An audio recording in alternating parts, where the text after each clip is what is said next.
guys, welcome back to our Yellowstone after show. Today we are discussing characters and families of Yellowstone. Stay tuned. We're going to be discussing the Dutton family, Kayce and Monica, the Ranch Cowboys. It's going to be a whole lot of fun. You're tuned in to AfterBuzz TV, the ESPN of TV talk. Now, let the buzz begin. I'm so excited to be back. I know. I kind of missed you, girl. You missed me? Yes. We're coming back. We're talking about Yellowstone. I missed the show, actually. I'm actually, starving. My whole heart is, missing it every Wednesday, but, I know. I'm kind of sad. It's, nice and bad that we got to binge watch it all but now it's done and we just have to wait for it. Yeah, but I was watching week to week. I was on it. I really loved the show, though. So it was really good to watch that. Well, hey, guys. Welcome back. Thanks for joining us here at AfterBuzz. I'm your host, Julana and to my left... Hi, guys. Thelmy and Baysway Daniel. Always blessed and grateful to be here. So since we've already binge watched all of Yellowstone, as I'm sure you guys have too, we're breaking it down into themes. And this theme is the families of Yellowstone. So we're going to be talking about Kayce and his family, John Dutton and his family, and then also we gave the Ranch Cowboys their own little family. So what are your overall thoughts on the characters and the families? For the characters, I definitely think it's important to note that we have a lot of strong, complex characters, and I'm glad that we're able to talk about them in different families. And we've talked about the landscape as well being a character of its own, and also just the people, the native people being a character of its own. So I'm really excited to kind of jump into it because we have a lot of crazy to dive through. Yeah, definitely so much crazy. A lot of crazy to talk about. We'll just start off with Kayce's family. Kayce. So Kayce, Monica, and Tate Dutton. And the crazy thing is that they are Duttons, whether Monica likes it or not, right? I'm sure she I know. Even when we were preparing for the show, I was like, what's their last name? Oh, yeah, they're Duttons, too. They're definitely Kayce Duttons Dutton. as well, yeah. I mean, for me, I think it's really beautiful to see how, starting with Kayce, how he's just progressed through this entire season. Coming from a man who looks his father dead in the face and says, listen, I don't really want you interacting with my child. They really have very different ways of, even the way they breed horses, they have very different ways of interacting with people, interacting with life in general. And I think that Kayce has been trying to run away from that for so long. And to see him come full circle till the end of the season, literally executing a man by hanging him, come on. It's like, dude, okay, he's really going to be walking. Was a shocker. That was a big shocker, but I also feel like it's kind of one of those coming back to yourself things and standing in your power. So I'm really excited to see how his character continues to do that. And I think now, for a while we kind of didn't know what the riff was between Kayce and his dad. We didn't really know what was going on. And then we found out that it was because of Monica, right? Him marrying into the Native American family and going on the res and all that. But like you said, now he has to come back to his family and his roots because Monica's not there anymore. But I think he might be a lot more like John than we think he is. I think he's a lot more like John than he thinks he is, than he wants to admit to himself, right? Because so many times he's continuously proved that. And I think for Kayce, what I think that's really interesting is, in addition to him of course, falling in love with Monica, I think it was really the fact that he's grown up with his father and he has continuously seen. I don't think it was just that one riff, because even when he got branded and Monica accidentally saw the branding and they had to go into the explanation of what that means, Kayce had already had a lot of run-ins with the family law, to so to speak, because his father definitely has very specific ways he wants his children to behave. And because he's kind of deviated from that a couple times, and then ending with the Monica thing, that really, hit the nail for him. That was the nail in his coffin. Right. So I feel like that has been the issue with him and Kayce, and then you also with him and John. And I also think that there was a little bit of jealousy that kind of came into play as well, because you hear Beth talk about in the season, Beth and John talk about very openly and very matter of fact that Kayce was his mother's favorite, Evelyn's favorite. Right. So that was also maybe a bit of jealousy that went on between him and him and his siblings and him and his father. Yeah, and I'm sure that growing up being mom's favorite definitely, subconsciously drove a nail in between him and his siblings. Yeah, I think it actually did it consciously as well, subconsciously, consciously, because even when the death scene, the crazy part about that she looks at her little daughter and goes, "You did this. you have to fix this. And Kayce is yelling like, actually it was Jamie yelling, hey, you know, I can ride faster. Right. Let me do this. Let me fix this. no. And she says no. So that was really hard. That was really hard to watch. It kind of made sense with Beth a little bit, why she's the way she is. Yeah, but going back to Kayce and his immediate family, for me in the show, they're my favorite Yellowstone family. I love Monica. I love her character. Tate is super cute and really feisty. And we see, like, as the season progresses, that Tate is getting, I would say he's getting a little bit bratty towards the end. His behavior, I feel like, is changing a lot, but you definitely saw from the beginning of the season. I mean, in one of the first episodes, do you remember when they went camping and Tate's camping with all the grown-up guys, and, you know, a moment happens and he says a bad word, which I'm not going to repeat on air, but he just like totally stuck up for his dad. And I was like, wow, that's an impressive kid right there. Yeah. Like, he's sticking up to a grown man to defend his father. Yeah, when Lee and Jamie were kind of riding on Kayce a little bit. And that's the wonderful thing about Tate. He is, again, who he is. We kind of talked about that a little bit last week. Unapologetically. And I think that's a lot of us, right? If you really just, you are who you are. It's like when you're a child, people already like describe how you are. And sometimes as you grow into adulthood, you still have a lot of those characteristics, you know? And I noticed that so much with my nieces and my nephews. It's so interesting.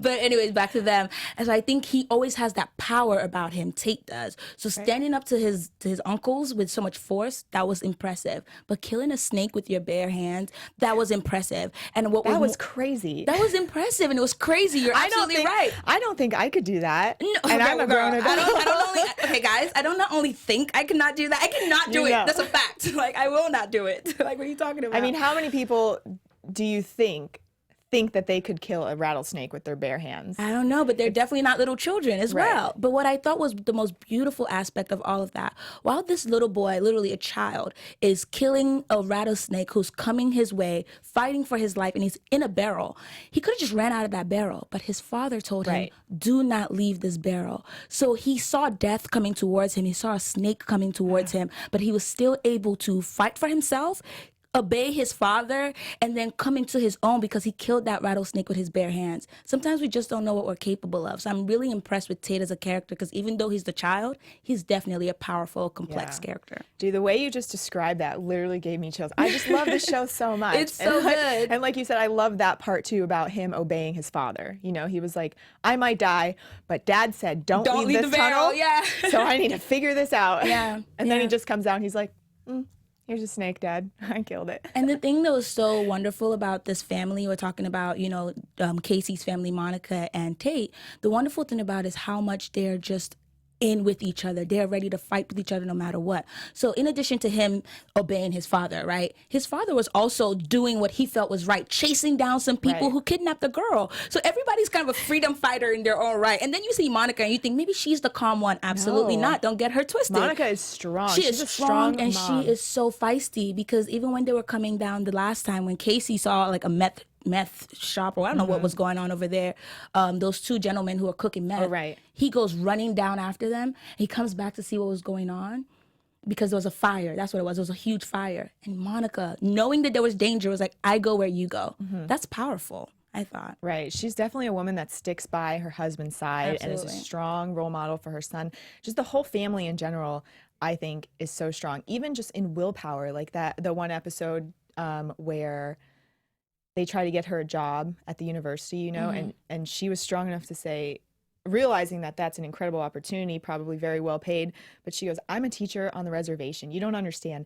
If I leave, nobody replaces me. They just have one less teacher. That was such a wonderful I love that line, she's so true to her culture and her people and her family and is willing to stick it out. You're absolutely right. I'm glad that you brought that point up because in addition to her just being so stronghold in who she is, I think John has always kind of wondered, like, what is it about this girl that my son leaves all of this fortune for? What is it about this girl? And in that moment, he was able to see who Monica was. Because you come to some lady who doesn't have a lot, right? And you're offering her everything that she's probably ever wanted in her career. And she looks you dead in the eye and said, you can take this little manipulation tactic and you can walk away.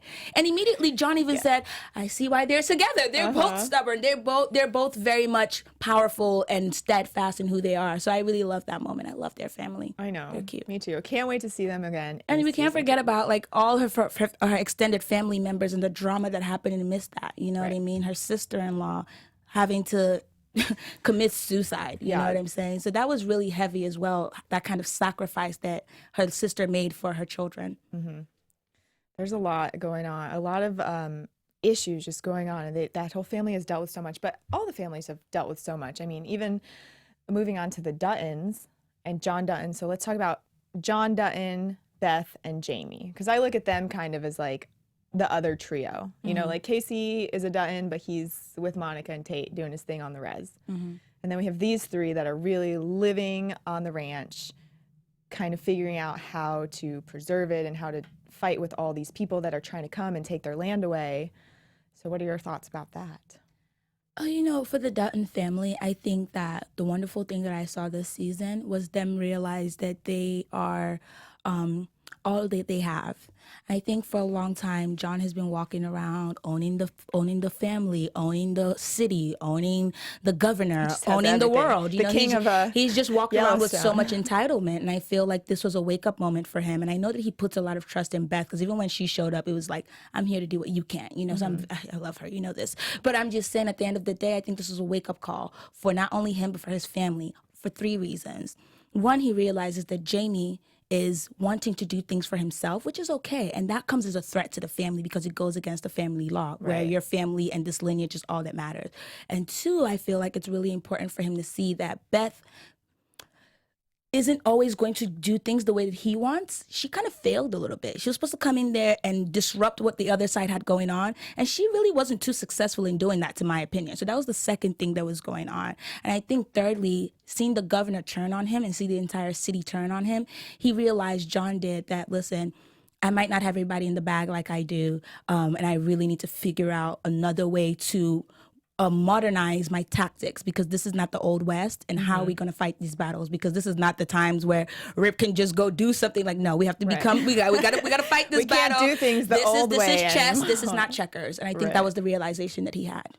Right, and I know we touched on this in our season finale last week, but the fact that John is the 7th generation patriarch of this huge cattle ranch that he's inherited from his grandpa, his father, his grandpa, you know, great grandpa, down the line. And, you know, now he's conscious of that, the fact that he might not be around forever, and he needs to know which child he can trust to keep this going, because for him, he feels like his job is to preserve the ranch. And I love that, obviously, Beth is his favorite, and I love that she is like, yeah, I'm a daddy's girl and I know it. I'll do whatever my dad wants me to because I love him. Not because Beth I love is her. his favorite? I think he's, yeah, you don't think so? Mm-mm. Really? Mm-mm. I feel like he trusts her the most. Who do you think is his favorite? I think Kayce is his favorite. Really? Yeah. I think Lee was his favorite, obviously, but Lee Lee's passed away, so we're talking about who's alive. And because I know they're gonna kill me in the live chat. I was like, okay, Lee is clearly his favorite, but no, I think Kayce is his favorite, and the reason I'll let you kind of finish. Okay, no, I want to hear your reasoning. Okay, I think Kayce is his favorite because he sees himself in Kayce, because Kayce is so defiant. None of his other kids have a brand on them. I think that Kayce is so defiant that he might be defiant enough to keep this family going. Like this family and this ranch has been in the Dutton's family for 500 years exactly, which is crazy. So I think that coming into that was really obvious for him to realize, I need somebody powerful, somebody strong enough. Anyone who's strong enough to walk away from you off top, that's the child who I think is strong enough to push the family forward, because they are confident in who they are. Beth has been she's been walking around with guilt her entire life, and she operates from guilt. Jamie has been walking around with guilt his entire life. He's just now coming into his manhood. Like, you know what I mean? So it's like, none of you really give me that power patriarch, but Kayce, somebody who's bold enough to be who he is from the beginning. So I think that he has always had Kayce as his favorite, which is why he always keeps going back to Kayce, trying to bring him in, trying to see how he can, salvage that relationship. Yeah, I can see that. Now that you bring that up, that makes sense as far as picking somebody to be a leader for your family. Whereas my point with Beth was she pretty much does whatever her dad wants her to do, but not because she loves it. So I could see, and she even said she's had a lot of moments and a lot of lines regarding, I'm doing this for you, Dad, because I love you, but I don't really care about the ranch, I would sell it. Yeah, but also I just feel like, is that really love? I'm really excited to see how they dive into that father-daughter relationship next season, because the fact that you know that your daughter did not mean to hurt her mom, Obviously. yet you hold that against her to the tune that you say to her, to your child, you have lost all the opportunity to come to me about something. That was such a hurtful moment for me, because it was like, wow. Right. For a while I thought maybe Beth was carrying this on her own, just feeling guilt from the inside, like, oh, I hurt my mom, like da da da da da. But no, her entire family also holds her responsible. She was a kid. Are you kidding me? So that was a real moment for me, which is why I said she's devoted to her father. Yes, she loves her father, but I think there's a lot of pain there that we haven't really unpacked yet. Yeah, maybe she feels more like she owes him because her whole family has made her feel that her mom's death was her fault. So how can she pay back her family? How can she make it up? I mean, she's got a whole slew of problems, as we all know. She's got a lot of things to battle with. So I hope you're right. I hope that Kayce will come back and kind of take on that leader role for the family. Yeah, because I do agree. I definitely think he's the strongest. And you're right. John probably sees himself most in Kayce. Yeah, none of them even work on the ranch but Kayce. Kayce's the only one who knows how to work with horses and bring them back and all of that. So I feel like, yeah, that's definitely a moment. And I also think that John admires Kayce, because when he brought that strong will, that horse to him, he told Kayce, John tells Kayce, in order for this horse to serve you, you should kill the horse's spirit, break his spirit down.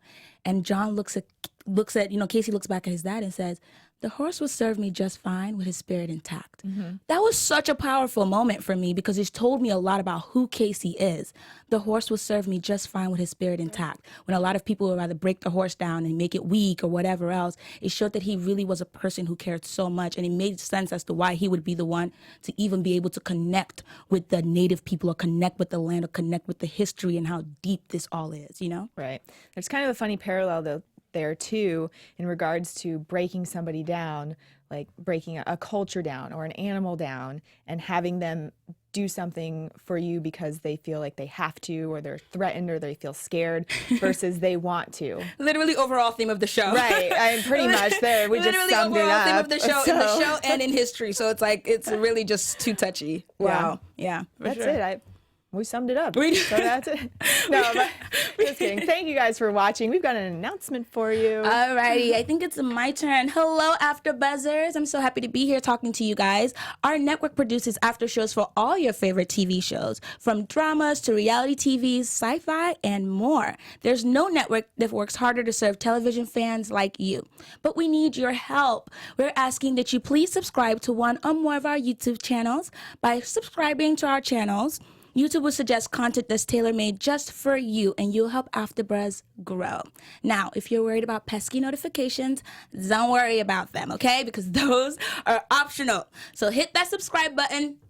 Did you do it? Okay, right now. And check out our AfterBuzz shows, our YouTube channels. We have drama, we have reality, and all of your favorite shows are on there. Let us know that you did, and we will shout you out in this after show. For now, thanks for being the most amazing fans and helping us be the ESPN of TV talk. Thank you, Thelmy. Thank you. Again, we love interacting with you guys. So if you guys are on our live chat, make sure you're commenting, give us your opinions, Yes. Chime in, talk with us. We're also on iTunes, so you can always look up our podcast there. And also just let us know what you think. Yeah, and give us 5 stars. Yeah, 5 stars. We need 1, 2, 3, 4, 5, all of them. We need them all. So anything else you want to add about John Dutton's family? John Dutton's family, girl, I'm ready. I know there's a lot, but there's anything else. There's so much more, but I'm definitely ready to transition into our favorite group. Okay. What's my favorite group? Tell me. Yes. The ranchers, the The cowboys. You see how Woo! she's dressed? She's giving you guys like full-blown LA cowgirl. I love it. You look cute. I would have Bolo my tie. boots on, but you can't see my feet, so there's no point. But I have boots. Anyways. You're very dedicated to the theme of the show. You came with your outfit last time, and then this time, I need to catch up. I'll see y'all next week. Don't worry. Yeah, you need to get. We need to get you a fringe I'm from Texas. jacket. Like I have a whole cowboy hat and everything. Oh, so I would great. definitely be. I'll try and do it up for you guys Great. next time. Okay, I'm looking forward to that. But moving on to the ranch hands, or the Ranch Cowboys. I love this group, and we've kind of grouped them into their own little family. They are. I would say obviously the leader is Rip. He's the foreman of the ranch and John Dutton's right-hand man. Absolutely. Also sort of like a second son or a fourth son. Mm-hmm. How many sons is John? Yeah, like a fourth son. You know, I appreciated that you said second son though, because I think a lot of times Right. he is, no matter who's in first place, he's in second place. It would have been Lee and then Rip. Yeah, probably. like seriously, like Rip, because I can trust Rip to Right. do whatever. Yeah. So yeah. And then also we're going to talk about, so Rip and then Walker, I think, plays a big part, especially is towards a the end big of the part. season once he comes in. And You then know, there's that's a always complaint guy. there's always Jimmy, your favorite, right? Jimmy's not, Walker is my favorite. I love Walker. I know, Walker's my favorite too. He's but just so smooth. I'm like, dude. he is. I mean, imagine being Walker. You get let out of prison. Some guy's in a truck and he's like, "Hey, you want a job? Get in my truck." And Walker's just like, "I mean, I have nothing else to do, so sure." Yeah. You know, what I just love so much about Walker, the reason I just love his character so much is because he's so mature. But he's not like an old guy or anything. He's mature in spirit. He's very much an old soul. And he's able to be aware and very self-aware as well. Him coming out of that jail or the prison and Rip picking him, I didn't think that happened by accident, because we had a few people walk by, right? But they had they had a different aura about them. Then Walker came out and he just had such a poise to him. It was like, okay, this is, even we knew before Right. before Rip talked to him, we're like, oh, this is the guy. This has to be the guy. So, and then when Rip came to him and said, you know, this is what's going on, and to be so easy about it, like I don't have anything else, that comes with such a level of high self-awareness to be like, okay, let's just go ahead and let life give us what's next, trust the synchronicity and go to what's, you know, to see where it leads. So I really like Walker because of that. I like that him was a lot, dangerous too. though. That was a little dangerous The to what? just take a job from anybody. Oh, right. But I mean, okay, you've been in prison, so I'm pretty sure danger is not something really that you're too worried about. You can handle yourself enough to get in That's a fact. to a car, right? You're right. But I mean, but didn't it turn out to bite him later on? Because it's going to be more and more dangerous. It's more than he Right. bargained for, I think. I'm going to put my hands away. But you know what? Now he doesn't have a choice. You're stuck, Walker. You're stuck on the show. You have a brand. This girl wants to be a cowgirl. Like, we need to cast Julana. Like, she wants to be a part of this show. Stripper cowgirl number 2. Like, the whole nine. I do. And I actually have something in my news segment that kind of ties into this. Very exciting. But staying on topic for right now. So I also feel like Walker's character is very reasonable. Like you said, he's mature. He's been through a lot, but he's reasonable. Yeah. He is very reasonable. And I think that, well, he's reasonable, but he's also daring. I know he doesn't know the history with Beth and Rip and all of that, but the fact that she's Beth, many people want to stay away from her. You know, not only the fact that she's a little toxic, but also the fact that she's so high ranking in this family that you're working for. The audacity of you to want to approach the boss's daughter and, you know, rip her shirt open. You know, it was that, because the thing is, Beth wasn't really attracted to him till he did something bold. And he wasn't even trying to get her attention. He was just being himself because he's so confident in who he is. If you're going to rip my shirt open, why can't I rip your shirt open? That's how he was thinking about it, you know? And she was just taken aback, like, who's this guy who thinks he can treat me the way I treat other people? Yeah. And that was that spark that got them to making out and all that good stuff. So I think he's very much rational, but I think he's going to be more and more daring. And before that, their first moment where he was guiding her on how to ride a horse, well, that was the first moment in the whole show, I think, that we saw Beth kind of submit to anything and not be so defiant and push back. And that was a moment I felt that really got through to her. So the fact that it was his character, like you said, there's such a contrast between them. He's so like strong but silent but sexy. Yeah. And that's what it is, right? There's just such a, I don't know, I think there's this like thing that people like to do with this bravado and, oh, I'm an alpha male. But sometimes that comes off more beta, you know? Sometimes it being an alpha, all talk. And the thing about Walker, like we're saying, everything is in his confidence. He's so confident in who he is as a man, who he is as a leader. And I think when you come across men like that, for Beth, as we saw, it's easier to allow them to take the lead because you know that he has your interest, your best interest at heart, and you also know that he's not so egotistical that he can't be humble enough to ask for help. Right. So I think that that's what comes off when it comes to Walker, and I think that that's why I feel like there's such a good match. Because he'll really get her together quick. Okay, I like it. Right, he's the kind of man that would make Beth just, you know, change her game. Yeah, like I'm here for all of it. Can we have a wedding next week, like next season? Wow, you're asking for a lot.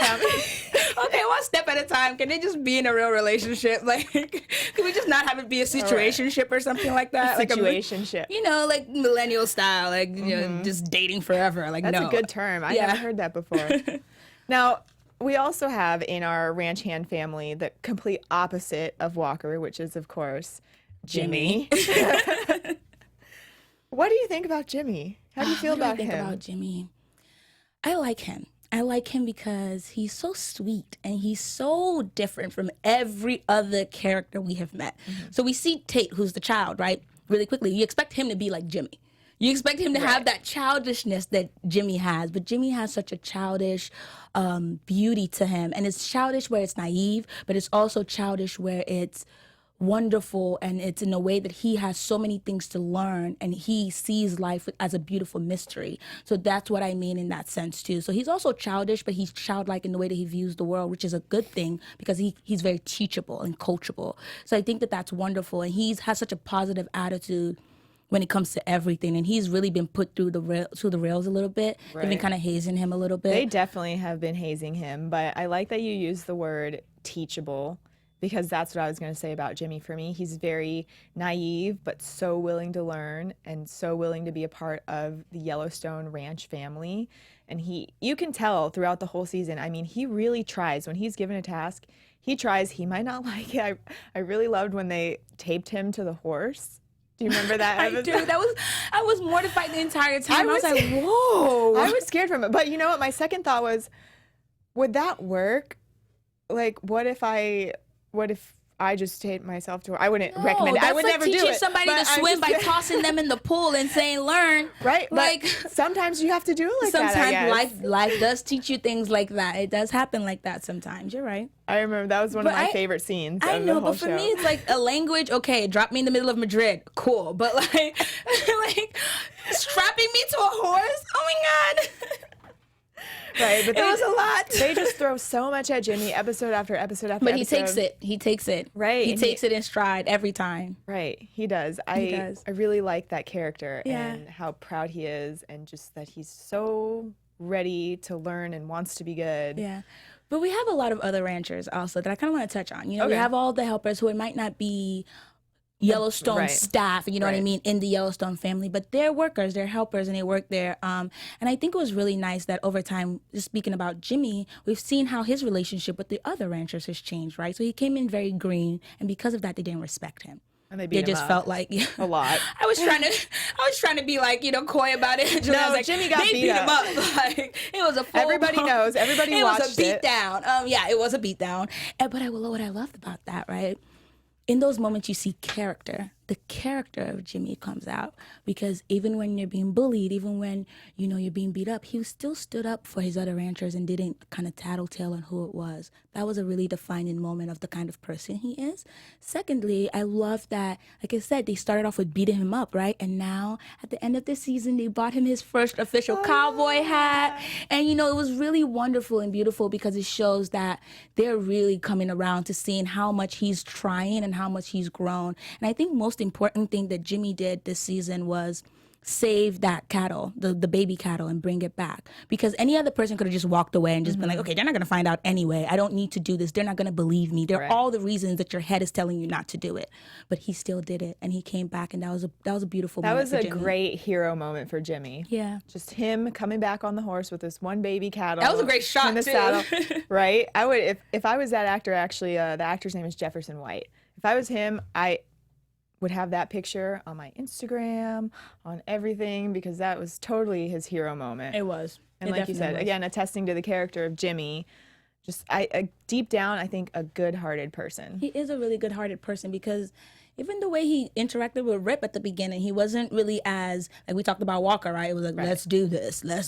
He was fine with it. Jimmy was scared. Obedient, He was like, what's happening? Like when they came to get him out of his trailer to begin with, he was like, wait, what is going on here?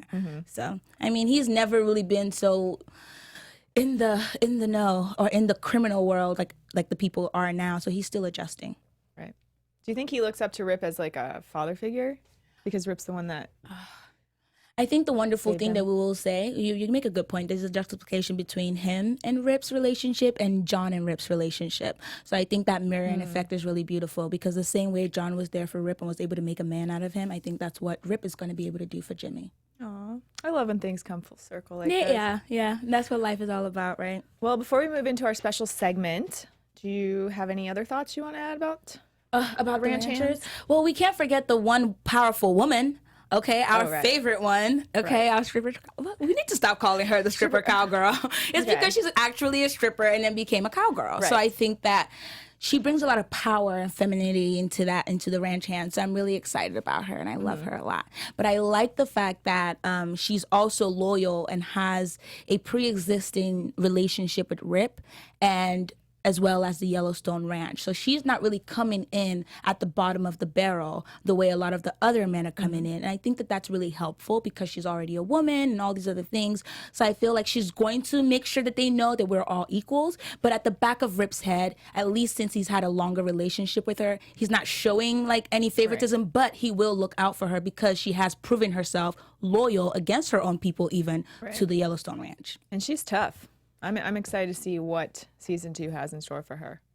Yeah, her and Kayce. Her and anybody, to be honest. It's an open field right now. But all right, Thelmy, we've got a special segment. Yes, we're gonna do a little something called Yellowstone Lessons, and I feel like we've already quoted like the entire season, like word for word. I know. Well, how do you memorize? She doesn't have any notes or anything. She's just pulling all this stuff out of her brain. How Because do you remember the show is so good. It's just so good. It's just one of those things that just stays with you. Right. I remember when I watched the pilot episode, it just threw me into so much like actual research, which is just wonderful. Just about like just the things that we don't talk about, right? And I'm just glad that this show is out there because this is a huge part of history that hasn't been explored as well, especially with this level of love and this level of depth and this level of thoughtfulness. But the segment is called Yellowstone Lessons, and what we're going to do is just kind of quote you a different, like a line from the season.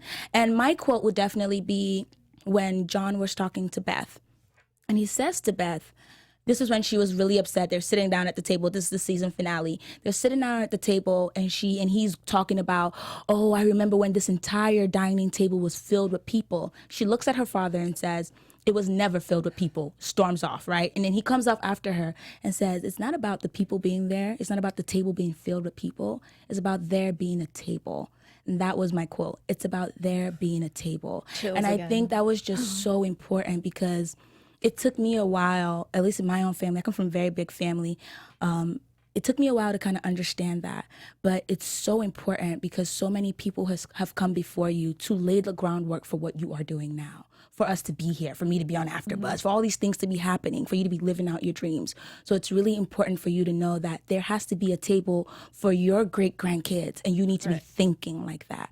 So I think it was a very full circle moment for me, and it was also a very humanizing moment for John Dutton because he reminded me in that moment about a lot of men in my family, a lot of father figures, my father included. So it was really important to kind of see that, you know? Yeah, and important in a family sense to always have.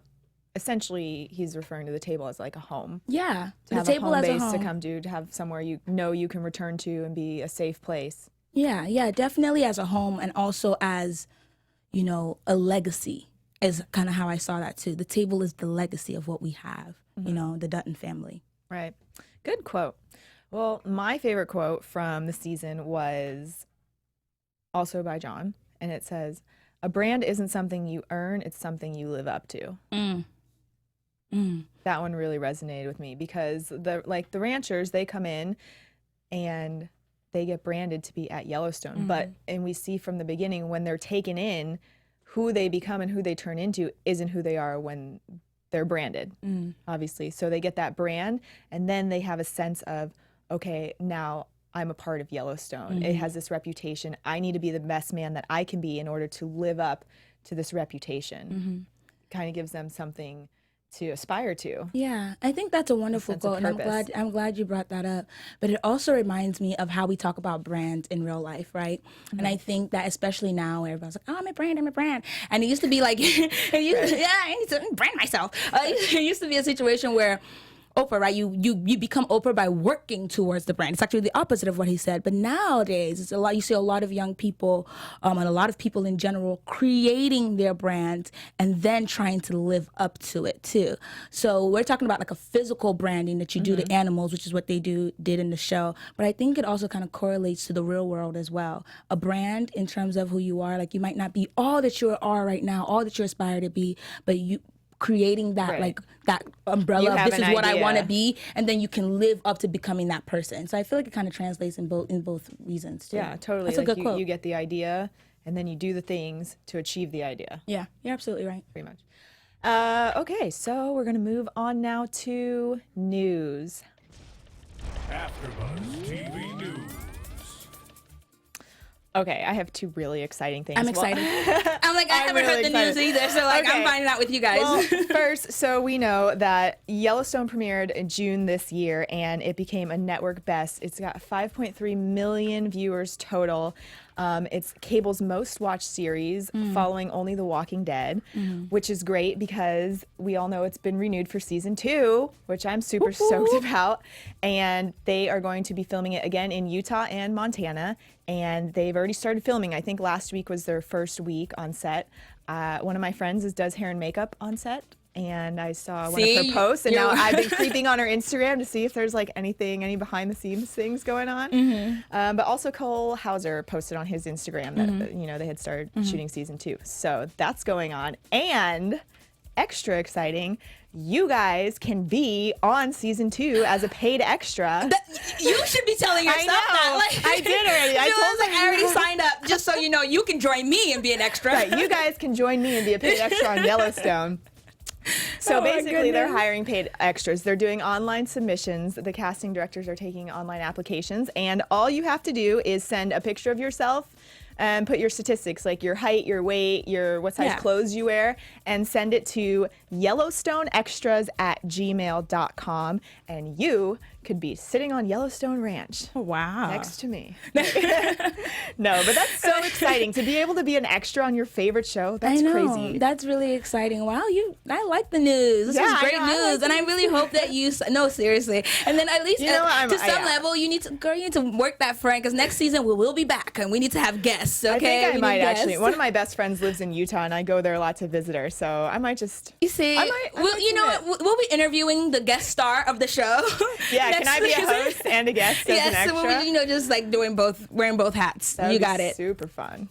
All right, well, that's it for the news, and I guess we'll move on to predictions. And now, your AfterBuzz TV predictions. The song is like so So eerie. Yeah. Okay, predictions. Okay, honestly, for me, I think my prediction would really have to be around Beth. For a long time, we've seen Jamie come into his own this season, right? Deciding, and it really hit him when his father wouldn't let him do what he wanted to do, which is like, whoa. How much do you really love me? I only love you when you do what I want you to do. Yeah, so I think that there's a lot of love there, but they're not really honest with themselves, and they haven't really unpacked a lot of pain and a lot of trauma. And I think specifically between Beth and John, there's this trek between devotion and love, and I think that's something that all father-daughters can kind of relate to, because there's just such a hold your father has on you. That's your dad. You want to impress him. I'm a huge daddy's girl, so I get it. But I really feel like next season they're really going to get into the nitty-gritty of their relationship, because a lot of times when we see her react to Walker and him being so different from her dad, that might really pull out a lot of things like, whoa, comparing men. That really could help her with her healing process. So I'm excited to see how they do that. I hope that they even do that they even dive into that whole father-daughter relationship. That would be my prediction. And a wedding, of course, you want. I want a wedding. Special request. Thanks. With a honeymoon. Thanks. Thank you. My predictions, I'm really excited about this possible thing that we mentioned earlier with Beth and Walker and Rip. That might be Our favorite triangle. What did you call it? Situation. Oh, a situationship. Yes. I think that might happen. And, I've been thinking about if Monica is going to come back. I think her and Kayce are going to rekindle. But I'm also interested to see if Monica and Avery, who is the cowgirl, if they know each other. if they've ever met, because I'm assuming they're, I mean, Monica's from the res. I'm assuming Avery is also from the res. I don't know She how big is. that population is, but I don't think it's that huge. I feel like probably everybody kind of knows each other in one way or another. So I'm interested to see if they were ever friends or if they know each other. And I think it would be cool to have two girls at Yellowstone. That's such a good point. But I actually think if they do, it will cause a lot of rift because Avery is actually doing some spying on her own people for the Duttons, whereas Monica is like, for the people, like full blown freedom fighter. So I think she would definitely be hurt to see one of her sisters or, Kenman, like really kind of betraying the tribe. So I think that might bring another complexity to it, especially if she starts talking to Kayce. Then it's really a problem because now you're betraying the tribe and you're talking to my man. Like, no. So we'll see. It's some drama going on. There's so many storylines and so many situations and so many things that could happen. So good. It's just, I love the way they set it up. I love the way they left everything, and your mind can just like take off. But we're just gonna have to wait for, I don't know, a year maybe. I don't know when They haven't announced it yet, but we'll let you guys know. You can let us know because we love talking about this show. Right. And in the meantime, like I said, keep up with us on YouTube and Facebook and Instagram. Yes, absolutely. I mean, should I tell them?